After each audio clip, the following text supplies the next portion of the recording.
احنا في الأخير ربما نعود نلخص النقاط الذهبية اللي ذكرتها طبيبة البرنامج: ممارسة الرياضة، ضرورة الغذاء الصحي، وكذلك شرب الماء، بالإضافة إلى أنه الواحد يقوم بفحوصات طبية يعني دورية، مش حتى الواحد يمرض. حبينا نختموا هذا البرنامج الخاص لبرنامج صباح الخير يا الجزائر بمناسبة اليوم العالمي لداء السكري من خلال رسالة راح توجهها طفلة في عمرها 12 سنة واسمها ميليسا، مصابة بهذا الداء.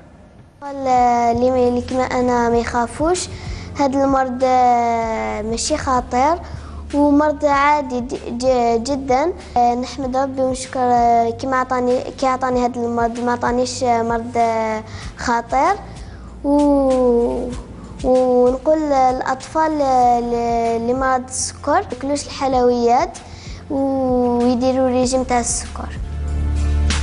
اكيد بعد كلام ميليسا ما كاش شيء واحد اخر نقولوا، خاصه انه مجربه ونشوفوا انه دائما الطفل يتقبل المرض تاعو. بهذا نكون وصلنا الى ختام هذا العدد الخاص من برنامج صباح الخير يا الجزائر بمناسبه اليوم العالمي لداء السكري.